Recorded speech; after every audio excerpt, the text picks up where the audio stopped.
Hello, you sexy bastards. How are y'all doing today? We are back again with another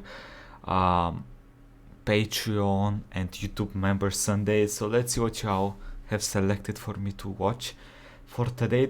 This is Australia had a full-blown war against Emus and lost. Okay, we know about this from the Salmonella video. Salmonella, yep, yeah. So let's see. 42 here. I assume it's gonna go in more detail. Australia is home to some truly nightmarish creations. And no, I don't mean Neighbours, which has inexplicably been on British TV for over 30 years. I'm talking about wildlife. The kind you can only find in the lands down under. Snakes that can kill you in an instant. Spiders the size of your head. Paralyzing and a variety dicks. of other creatures that would rip out your intestines and eat your face as soon as you look at it.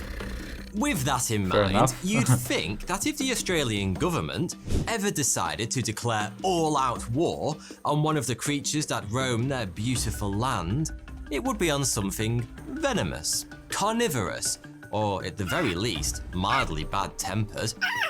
But no.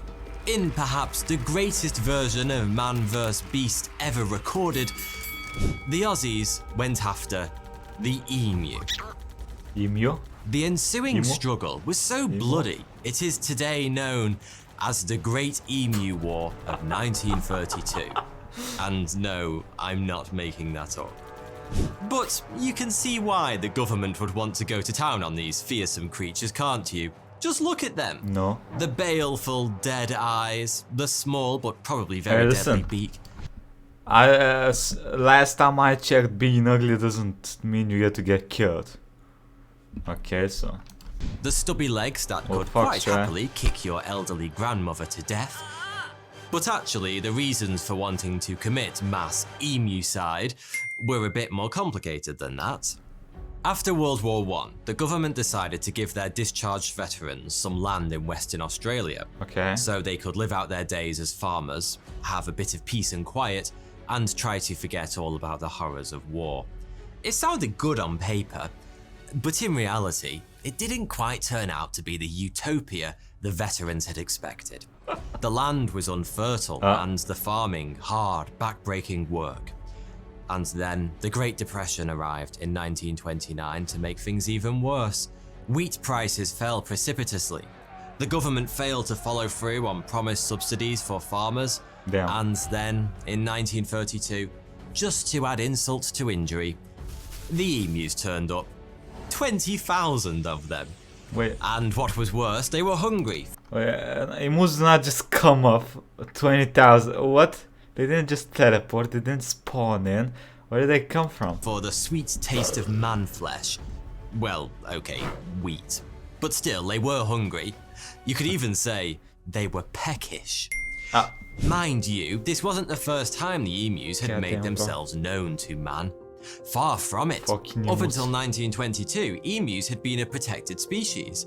But they were soon reclassified as vermin after it became clear. How do you go from protected to vermin?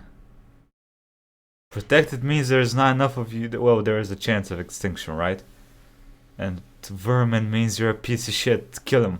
No respect for social etiquette. Your wheat sucks. Emus, you see, don't have a firm grasp on the concept of farming.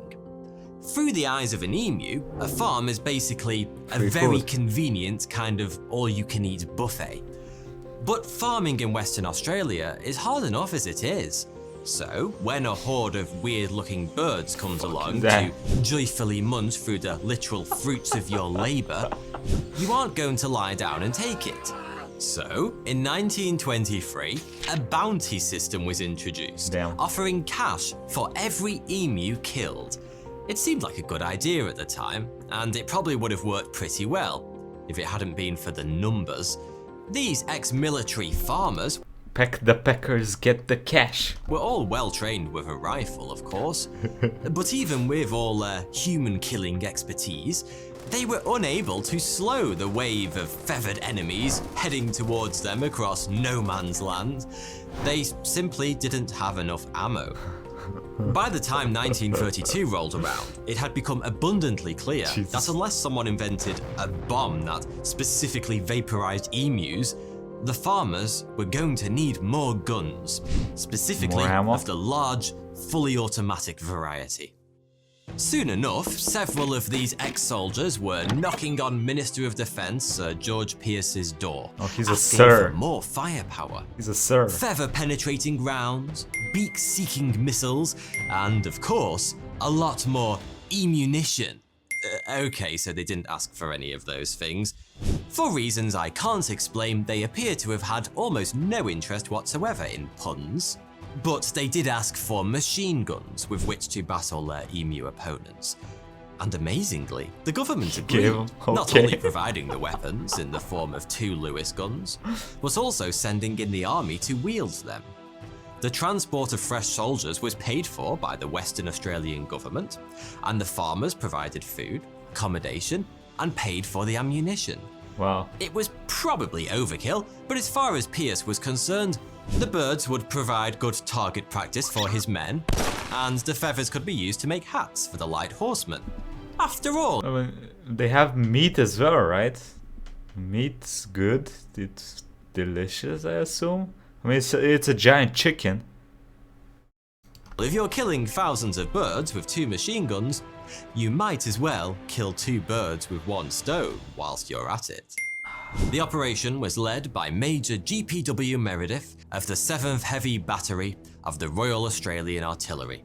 And if the amount of syllables in a person's title are any indication of his emu murdering capabilities, then he was certainly the man for the job. Okay. In October of 1932, he took 2 soldiers from his battery, along with 2 Lewis guns and 10,000 rounds of ammo, and 10,000. headed off to assist the farmers.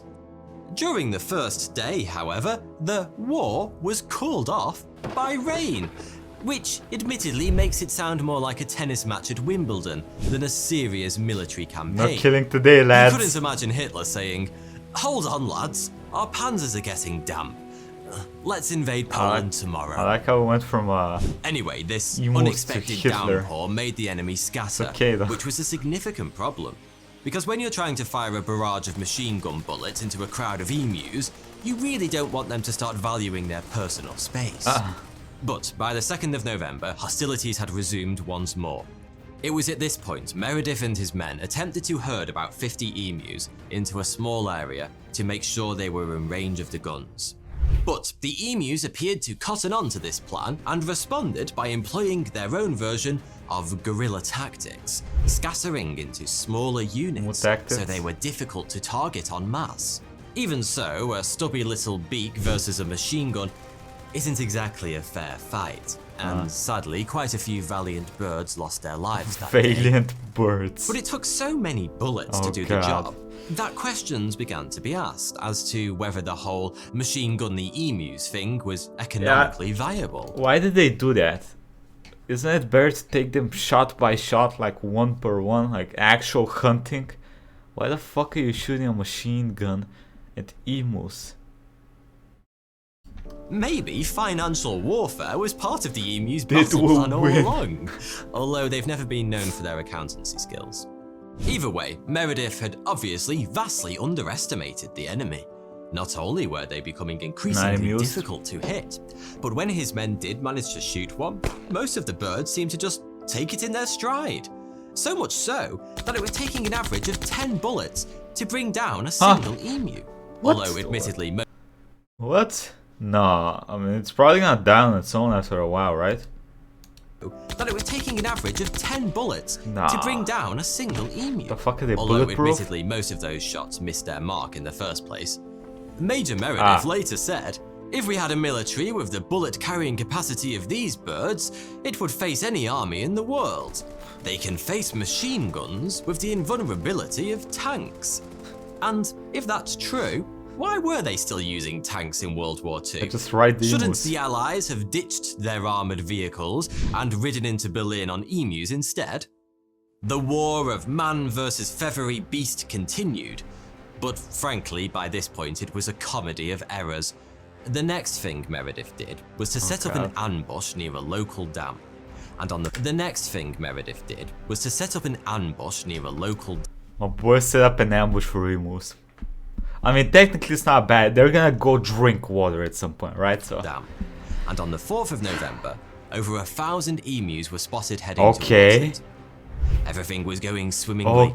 All they had to do was wait until those beaky bastards were close enough and open fire.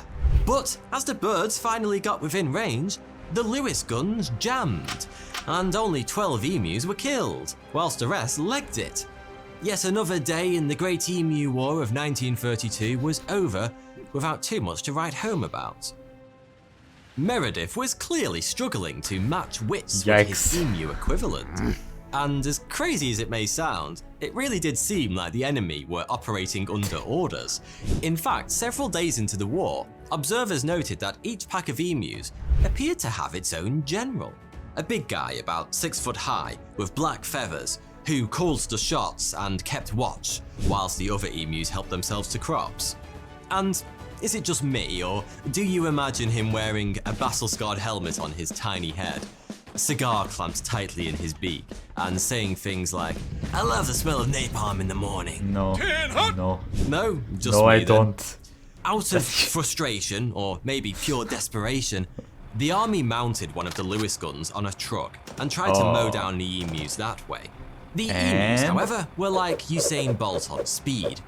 Not only that, but the ride was so bumpy, the gunner in the back was unable to fire off any shots. At one point, a particularly brave kamikaze emu managed to get his corpse caught in the truck's steering equipment, causing the driver to steer into somebody's fence, which promptly disintegrated. And in Western Australia, fences were pretty damn important, which was another reason emus had to be sacrificed on the altar of agriculture. You see, emus not only destroyed the crops, they also left gaps in fences where rabbits could get through. So what, I hear you ask? What's the big deal about a few cute fluffy bunnies? Well, rabbits are a very big deal in Oz, hence the rabbit-proof fence, which runs for 1,700 kilometers across Western Australia. Big ass fence. They're a significant factor in species loss and have a huge impact on both natural resources and crops, due to the fact they graze like a fat man at a wedding. Mind you, the rabbit fence hasn't done a fantastic job of bunny massacring, because they're still a problem. In the 1950s, the Myxoma virus, which causes myxomatosis, was deliberately introduced into the rabbit population in Australia. This cut down numbers for a while, but the rabbits have since developed immunity, allowing them to keep on breeding like, well, rabbits. Like rabbits. Yeah. Could the Great Rabbit War be next? Only time will tell. Stop. By the 8th of November 1932, 2,500 shots had been fired in the Great Emu War. All of them by the human side, I should add. But the number of emus killed was only in the hundreds, with some claiming it was as low as 50. Still, it wasn't all doom and gloom, because Meredith made a note in his official report, sounding particularly proud of himself. Oh god. He had to write an official report on this. Yo, how do you explain that you lost to birds? Let's see. That not one of his men had been injured during the battle, which is a miracle when you think about it. I mean, those poor men were left to face a mass of placid, flightless birds all on their own, with nothing but machine guns to defend themselves. It's a miracle any of those boys got out alive. Perhaps, unsurprisingly, it was also around this point Meredith started losing the support of the local media. They were making quite a big deal of the fact that only a few emus were dying, especially given the Rambo-esque levels of firepower being brought to bear. It also didn't help that serious questions were being asked in Parliament. For example, when one politician suggested medals should be awarded to those brave soldiers taking part in the Emu War, a member of the opposition said the medals should be given to the emus instead, as they'd won every round so far. If the agricultural ramifications hadn't been so serious, Meredith and his men could easily have become a laughingstock. Defense Minister George Pearce, who'd agreed to the whole thing in the first place, was even given the unofficial title Minister for the Emu War, which could hardly have been a feather in the cap of his military career. Still, he kept on defending the operation, and with support from the Premier of Western Australia, it was agreed battle would recommence. On the 13th of November, bullets were flying once again, and by the 2nd of December, the military were killing around 100 emus per week. That was definitely an improvement, but it was hardly putting a dent in the mass ranks of emus, and by 1934, the higher-ups in government were clearly at the end of their tether. I'll stop now, I promise. The bounty system was reintroduced, and the farmers were given enough ammunition to take care of the issue themselves, which proved to be pretty effective, because over 57,000 bounties were claimed in the following 6 months. 57,000! Those motherfuckers are killing like 100 birds a week. Bruh. Mind you, there must still have been a fair few emus knocking around, because in 1943, wheat farmers were concerned enough to request military assistance with the growing emu threat once again. And apparently having learnt from the debacle with the Lewis guns, this time the farmers had a better idea. They wanted the army to bring bombs. Lots of bombs. I'm happy to say the military respectfully declined the invitation. But the emu problem wasn't going away, and in 1950, it was raised in federal parliament, where Army Minister Josiah Francis approved the release of 500,000 rounds of ammunition to help with the claiming of bounties. Josiah. All told, around 300,000 emus were killed in Western Australia as part of the Great Emu War and the skirmishes that followed. But who really won the Great Emu War of 1932? Man or emu? It's true, a lot of emus were sent to meet their beaky maker, and so far as we know, not one human combatant died in the line of duty. But even so, the emus put up a remarkably good fight considering the circumstances. These days, the majestic emu appears on the Australian coat of arms, which is more than you can say for Major GPW Meredith. And in 2020, a video game was released based around the Emu War, but I've yet to see a game set in the Western Australian Parliament. Perhaps the greatest victory of all, however, is that the emu is still with us.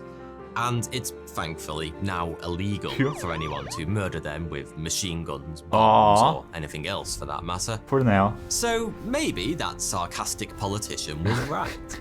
Maybe the emus should have been given a medal after all.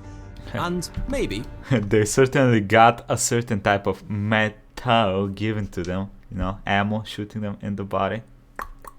Insane jokes, I'm sorry. We should have a day of remembrance for those emus who lost their lives defending their right to eat their own body weight in wheat. Maybe we can convince Christopher Nolan to make a movie about it, like he did with Dunkirk. I'm sure Tom Hardy would make a fantastic emu. Thanks for watching. You can now buy my new book, Stick a Flag on It, on Amazon, or get the audiobook on Audible. You'll find a link to both in the description below. Thank you. Alright, well, now we know a bit more about the Great Emu War. Today I'll be doing a VTuber reaction stream, so if anyone's down for that, come join me. Quick thank you to the YouTube members and patrons. Thank you all for the support, and I'll catch you all next time. Bye bye everybody. Have a nice day.